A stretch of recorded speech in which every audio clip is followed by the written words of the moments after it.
everything on you. Everything's your fault. You wanna really win in life? You wanna get real happy? You know why I'm really happy? Because I think everything's my fault.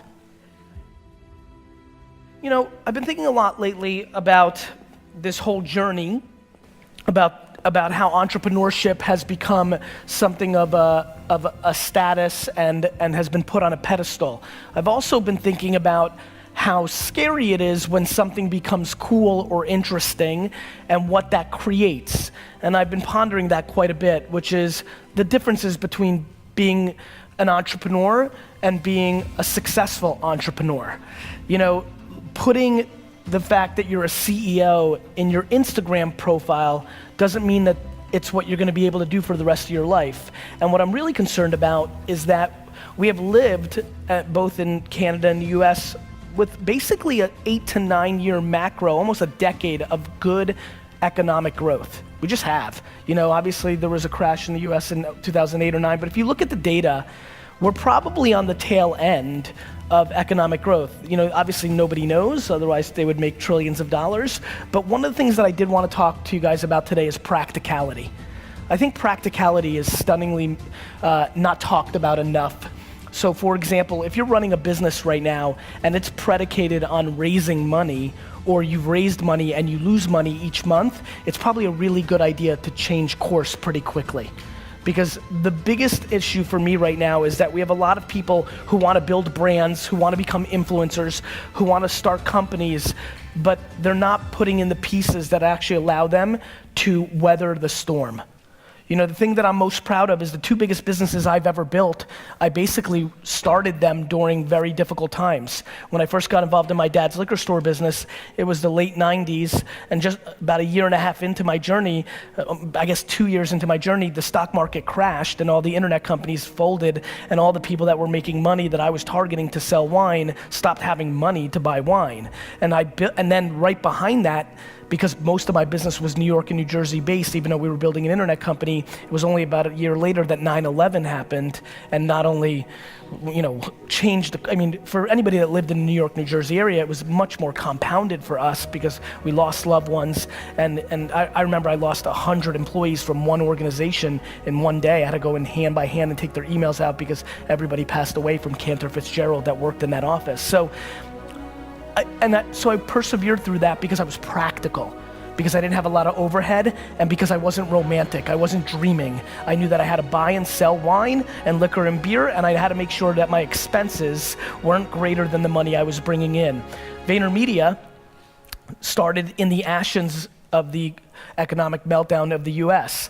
When I started VaynerMedia, people didn't want to pay $5,000, let alone the $50,000 or $100,000 they pay us a month now for our services. And when I started VaynerMedia, you know, it's funny, I watch everybody watch my journey now, and you know, there's that cliche thing of like overnight success, right? I'm gonna have this TV show come out this June, and it's gonna change my profile, right? I'm gonna sit on a stage with Will.i.am and Gwyneth Paltrow and Jessica Alba for this Apple show that I'm about to do, and everybody's gonna say, where'd he come from? That happened overnight, you know? And it's even really happened in social. I'm sure for a lot of you, you've only really even have known about me for the last 6 months or so, even though I've been putting out content online for 10 years every single day. And so the thing that I've been really thinking about is practicality. Like VaynerMedia, even though I had already built a nice sized business, it wasn't like I was extracting a lot of money out of Wine Library. And so when AJ and I started VaynerMedia 7 years ago, we started it out of a company called Buddy Media's conference room. For the first 2 years that I ran VaynerMedia, we had no rent. We first worked out of a conference room. We then worked out of a co-working space before the whole WeWork and co-working space revolution, and I bartered my time to help that company in exchange for a very small space. We didn't buy furniture, we scrapped. And I'd already made it, I was already rich, and we scrapped. And so the biggest thing that I want to implore everybody here today to do is to take a step back and think about how fancy are they? Are you willing to be really, really, really ghetto? Do you really need that chair? Do you really need that piece of technology? Do you really need to fly that class? Like, I just think that we're living through an incredibly fancy culture of entrepreneurship. Entrepreneurship and CEO status is quite sexy. People are selling a lifestyle that is filled with lots of fun and trips and champagne and bikinis and bling bling and all sorts of horse shit, right? And I just think that era of this era is gonna come to an end somewhere within the next 5 years. And very honestly, I just don't want a lot of people in this room that dream to build their own businesses to have to go work at a bank or go work at a retail store. And so I would highly recommend something that I think is stunningly not talked about enough, which is if you're building a business, you have to be making money.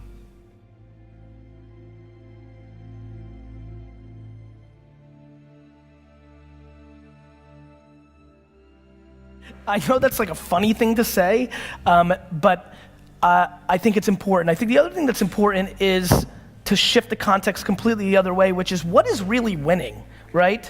Like, what is the definition of winning? And I think we all have different definitions, right? And I think that one of the things that I also want to say is that I'm getting scared that a lot of people that are following my journey hear me talking about buying the New York Jets, and I do aspire to buy a $3 billion sports franchise. I do. It is what I want.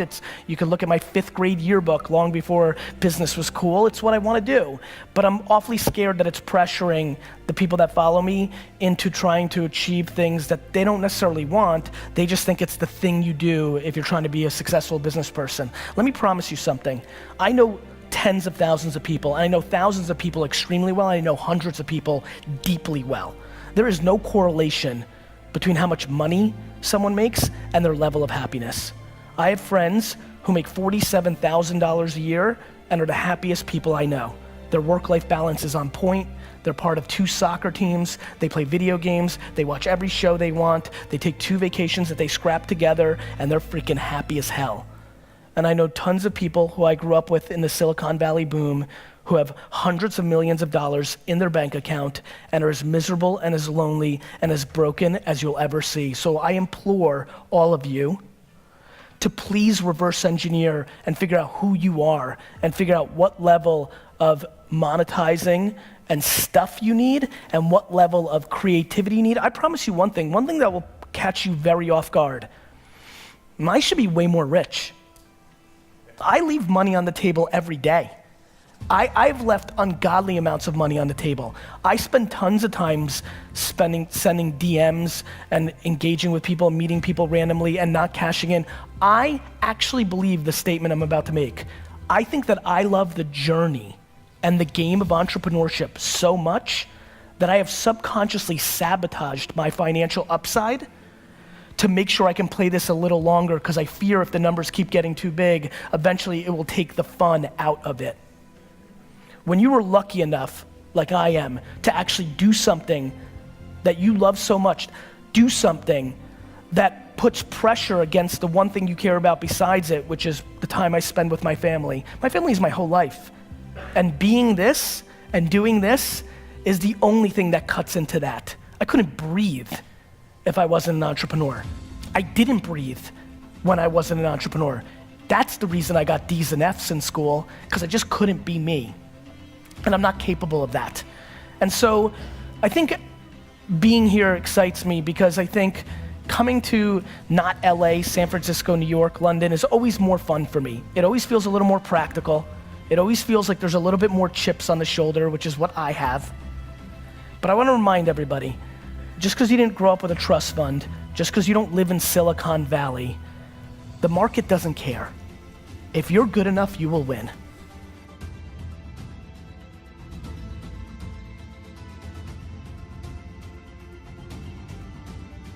And if you sit around and ponder, well, if I didn't live here, or if my mom wasn't an alcoholic, or if I just learned about this earlier, or if I'd been following this person earlier, or if I wasn't born a woman, or if I wasn't born a minority, if you sit and do that, you are losing. You're not wrong. It's just that business and marketing and all this doesn't care. There's just no emotion in the market. Like, that's it. And so I think we need to start having much deeper, much more serious conversations of practicality. You know, it's fun, and I love this space the most, but I loved it long before it was sexy. I loved it long before people wanted to take selfies with me. I loved it long before athletes and celebrities and rappers wanted to be entrepreneurs. I loved it long before that. It was my destiny. It was who I was. It was how I was wired. It was the only thing I knew. That's why the 4-year-old me ripped flowers out of yards and sold it. You don't read about being an entrepreneur at 5, 6, 7, 8, and 9. I didn't jump on this because it's cool now and it makes me money and girls. I did it because it's all I ever was. And I implore you, if you came here to be an entrepreneur, but this talk allows you to realize you're really an artist, or you're really a number 3 in a company because you bring this level of energy and you don't want to be a number 1, because let me promise you something about being a number 1.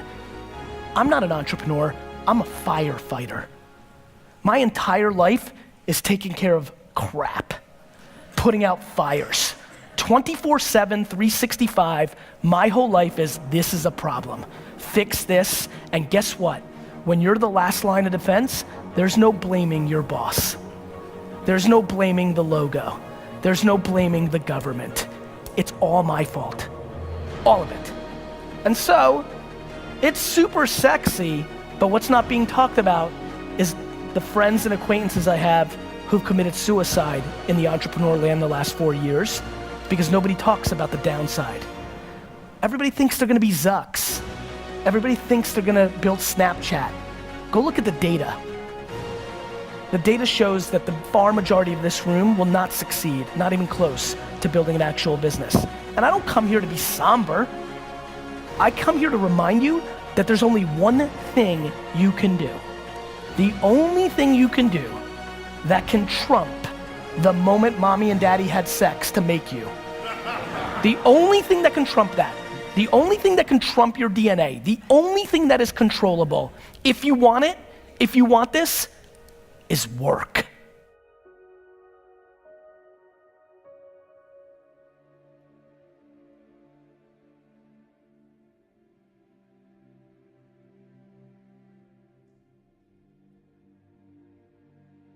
Started using the word work more than the word hustle, just because I want everybody to understand what we're really talking about here. If you've got a big mouth, and a lot of you do here, search the hashtag, and a lot of you say CEO, founder, owner. I call that big mouth. If you've got the audacity to do it, and so many of you have heard this from me, when I audit you, and I do, because I'm curious, it's how I learn. People talk a big game. I especially love when somebody hits me up on social like, Gary Vee, you're gonna buy the Jets, I'm gonna buy the Rams, you know? Everybody's buying a sports team. And I love to look at what that person does. And then I'll DM that person and be like, yo bro, nobody, unless they were a trust fund baby, ever bought the Rams when they go skiing for a week when they're 24. Nobody you know has become successful outside of it being given to them from their family. Nobody you know has actually created success without working their face off. It doesn't exist. So you can sit and talk about luck, and you can sit and talk about this, that, or the other thing, but I promise you, the only controllable thing you have is your work ethic. So, going back to the beginning of my talk, you need to deploy serious self-awareness and figure out who you are. I implore you to start matching your work ethic and your actions to your mouth. If you're gonna be a billionaire, you need to realize that most people that create $1 billion worth of wealth don't do anything besides work every single day of their 20s and 30s. All of them. Every person that works at VaynerMedia has taken more vacations in the last 13 months than I did in my entire 20s and early 30s. My family went on 2 family vacations my entire childhood. I was married to my wife for 5 years before we had a family. We took 2 vacations. It's the price you have to pay if you want it at the level that I want it at. And by the way, I advise nobody to want it at that level. I'm being dead serious. This is a very true statement that I think most of you will not believe, but I'm telling you it's the goddamn truth. If there was a drug that could take some ambition out, I would take it. It is so extreme. It is all in. The reason I started Daily V was to remind you that I'm outworking you. That when you talk and you're trying to figure it out, when you're trying to say you're gonna be like me, I want you to see it. I want you to see every other day, 5 a.m. I want you to see every day, midnight. All of them, every day, always, forever. That's what it takes for what I want. Good news is, between what I want and what is achievable and is considered unbelievably all-time happy is a big gap. So there's plenty of vacation time. I know tons of people with vacation time. I know tons of people with work-life balance. I know tons of people that do tons of fun activities and make seven figures, millions of dollars a year and love it. I'm playing for legacy. I'm playing for all time. I'm looking to impact every generation that comes behind me because I want to show that you can build all-time wealth, all-time greatness, doing it the right way and the old way. That's what I'm up to. So please make sure you understand that, and more importantly, make sure you understand yourself so that you can reverse engineer that blueprint and figure out where you fit within that and then deploy it. But I promise you, you will not get there with your big idea. I promise you, sitting around and saying, oh, I had that idea for Uber before Uber did. Nobody gives a shit. I've got every idea that's gonna be successful over the next 100 years. It's all about AI and VR and AR and augmented and all this. I'll give them to you all. It doesn't matter, because most of you won't execute against it. The reason I put out all my best stuff and I'm liked and I don't charge for it is somewhere along the line I realized that 99.9% of you aren't gonna do anything about it. You're gonna ponder it, you're gonna get super pumped up when you watch me say it, and then 3 weeks later you're gonna give up because you're not willing to pay the price. And that's cool. Everybody's different, but you need to figure out what price you are willing to pay for what you want. It has been insane to me how many people have emailed me in the last month about the 2017 Flip Challenge, which for you that don't know, was a video I made in December, which is, so many of you email me asking me for $5,000, and meanwhile there's $5,000 worth of crap sitting in your house right now. Go grab it, post it on eBay, flip it, and make your money. How many people have flipped something since they saw that video? Raise your hands, just wanna say, higher, higher. Don't be shy. That's it. You know, like, it's insane. People emailing me like, hey, I just made $8,000 because I sold $100 of this, then this happened, then this happened, then this happened. Funny thing happens when you actually work. Go figure. Funny thing happens when you actually realize it's money that gives you the opportunity. Everybody's got a big idea. Everybody's got the Uber of lawnmowers. Everybody's got the Airbnb of ice cream. It's not gonna happen. And if it does, please take the clip of this talk, email me and say in the title, Gary V, you were wrong. And I will be the first to call you and say, Mazel Tov, I am so pumped. But I just want to remind especially 20 and 30-year-old in this room, I came out the gate and I worked every day for 13 years before I said a goddamn word to anybody. I talk a whole lot now, and I've made up for those 13 years of silence. But I just want to remind everybody that I didn't make a video to the world about anything about business until I was 35 years old, after I worked every single day from the time I was 22 and in reality 14. And then I started talking. There's a whole lot of talking going on. How about more action? How about more execution? How about more paying prices for what your mouth is saying? That is what I hope you do.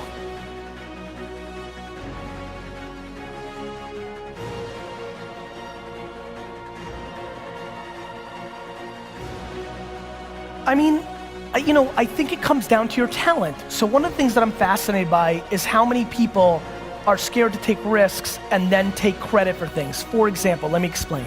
The amount of businesses that I've looked at over the last decade that are doing $1 million, $2 million, $4 million, $8 million in sales and are successful, and the founder is kind of making fun of other people for different things, and then I remind them that if I had run their business, instead of doing 2 million, it would be doing 19. They take a step back, and then I try to explain to them in detail, and here's where I'm getting at. Everybody's got their own cadence and their own talent, but taking risks is how you make real things happen. It's how you take quantum leaps. The amount of things I failed at VaynerMedia from an agenda standpoint over the last 7 years is enormous, because I take micro risks all the time. Risks that if they go to zero, which is how I think about them, will not put me out of business. But risks, for example, took a lot of risks last year. Last year we did $100 million in revenue. The year before we did 67. We made the same amount of money in both years. Risks.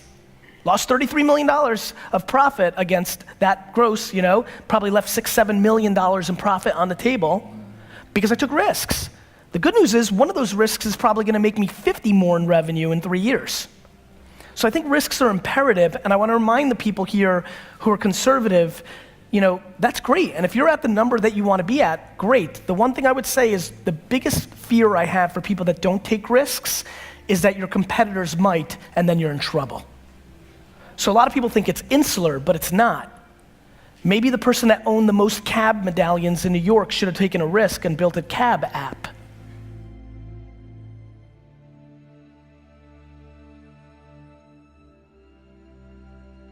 I think one of the biggest reasons I don't tell anybody how to parent or how to map their ambition or give relationship advice is we all have different stuff. The serendipity of my life created a scenario where the woman that I married grew up in a household where her father traveled all the time, right? She has the greatest relationship with him. They worked in extremes. He worked a lot and they vacationed a lot and things of that nature. And I grew up in a very similar household where mine was even more extreme. There was no extremes, it was one gear, all working. And we're also a very old school couple. We're a little bit more into dividing and conquering. Obviously now we have a whole lot of co-parenting and things of that nature, and I don't think one's right or one's wrong. I just know what Lizzie and I are comfortable with, and that's Lizzie and I. And it's very cute and nice that there's lots of books written about what we should do, and it's very nice that you have opinions of how I should do it, but I don't give a shit. No, but I want you to tell me you struggle with that, maybe. Do you struggle trying to, okay. Then I feel even worse. Let me tell you what I struggle with if you're looking for something. I struggle being completely petrified of anybody that I love dying. Like crippled. Like when my mom goes to the doctor, I can't think for a checkup. That's what I struggle with. After that, feels very controllable. It's binary for me, brother. It's all I've got.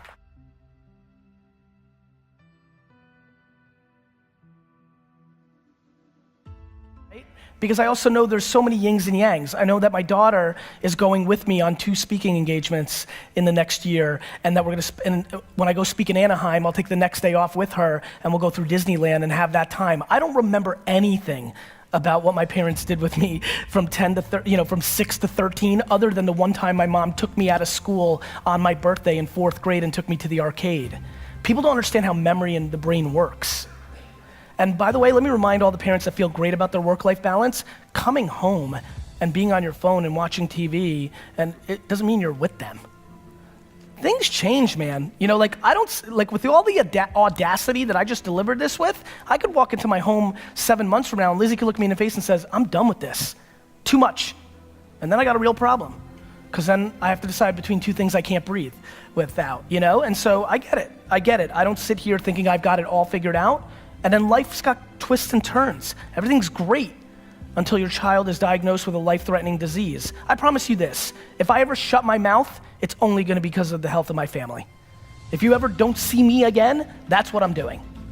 And I'll be back when that's resolved. But I'm not stressed by most of the stuff in the middle, especially in the current political correctness POVs of what we should be doing.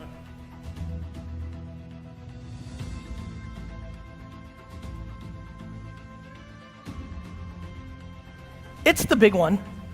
I think I give so much because I actually think I feel guilty that I was not only gifted with the right DNA, but I was parented so perfectly that I could give you that answer, because I know almost every other person I know doesn't have that feeling about themselves, and a whole lot of it had to do with their mother or their dad or where they grew up. So I feel enormous pain towards people like my father, like a lot of my best friends who weren't gifted with the infrastructure of the household that made them feel good about themselves, but in return, because their parents were insecure and sad inside, they took it out on their children and pointed out their flaws, because misery loves company. But I implore you, if you're sitting with that in this audience, that you need to figure out, whether it's through therapy, whether it's through something else, you've got to get that poison out of your body, because if you don't, you're not going anywhere.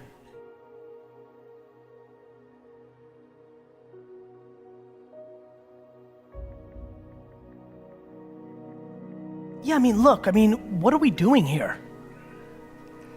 Like, of course, like, it's so easy, and I've been talking about this more, and I think with the political climate in the States and other places in the world, it's easy to sell negativity. It's easy to be cynical. You're protecting your feelings. You don't want to be tricked. It's hard to sell positivity. People are poking at that always. It feels better. It's tough to see it when you don't have it. I'm empathetic to that. But sure,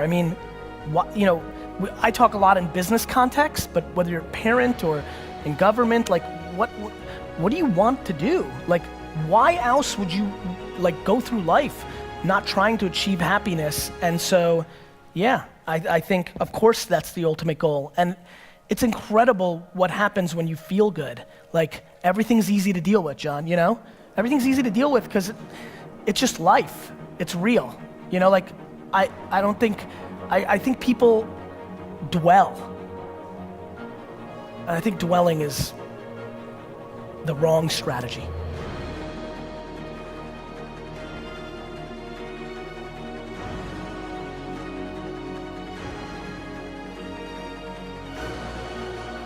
I think everybody has different strengths and weaknesses. I break things up into black and white and gray, EQ and IQ. I think those are the two pillars that I kind of look at when I look at somebody. And some people have hard skills out their ass, right? They can do everything, but they don't know how to interact with the other boys and girls, and that ultimately tumbles them, right? So the reason I started talking about something called the honey empire is that's what I want everybody at Vayner to know. In the beginning, I valued honey more. That's why I call it honey empire. So if you were a good person, and you could get along with everybody else, you worked at Vayner for quite a while, because that was what I valued. We're now 7. We're now bigger. If you've raised a child, things change. You expect more as they get older. And so I expect more of the organization. So we went through a tough patch over the last 6 months where I had to let go of certain people because I deemed that they didn't have the hard skills, the actual intellect, the actual ability, the output, crossing T's, dotting I's, black and white stuff, the math skills, the email copy skills to have a client, the strategy skills to come up with an idea that mattered. And it was very shocking to our company, and a lot of feelings got hurt, but it's the right thing to do because meritocracy matters. If you don't do that, the winning players leave.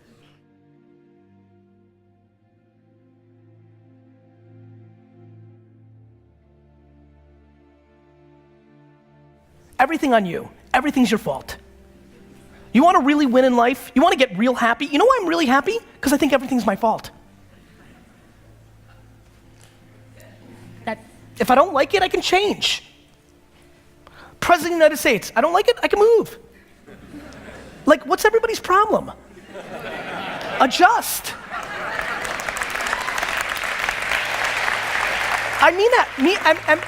Meaning I don't have to agree with his politics. I'm just saying that you're in charge, and we are just not historically contextualized. I'm much happier to deal through, political toughness or economic downturn. Much cooler to deal with than the Black Plague. No, really. Somebody dealt with the Black Plague. Like, you have relatives that died from the Plague. I know it's funny, but it's true. And so I don't know. I just don't know how to complain. I always think somebody has it worse. And if somebody has it worse, you need to shut up. Whoever is the 7.7, if that's the number we're at, whoever's in last place, whoever that person is, if there was a world chart ranking and Sally was dead last, she can talk.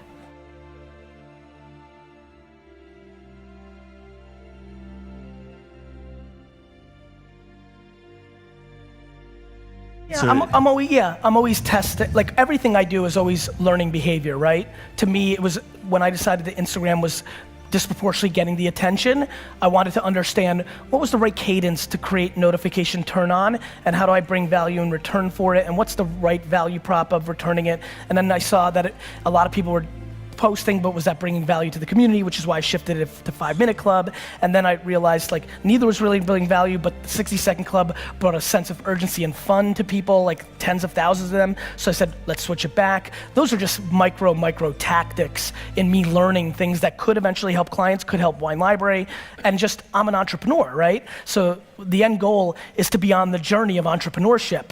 I'm a risk taker. I like doing different things. I don't like settling for the same old thing. And so those are just tactics of trying to learn different platforms and capabilities and trying to understand the learnings from the behavior of people reacting to it.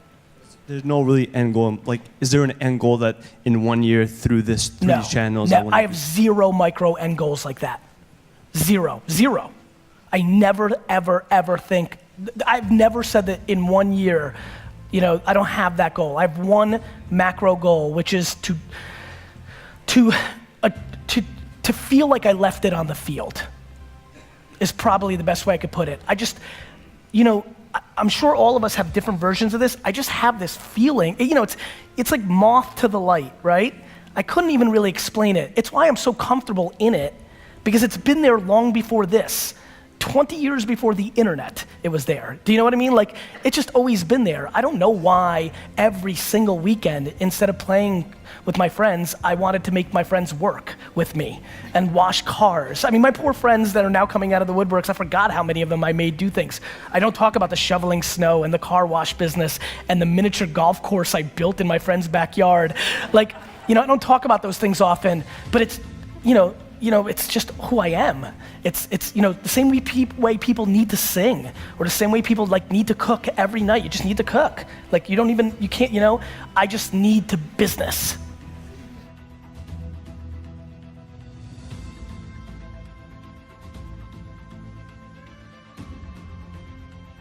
I have the right balance of wanting to give back and a lot of selfishness to have the attention, and it works in my favor because I feel good about both. I love the attention, and I have that narcissistic DNA, and I love it. I love taking selfies. I love that people want to stay. I love people. Of course I would love it. It feels nice. My mom loved me so much and complimented me every day so much that when I left the house, I was like, fuck this, I need more of that.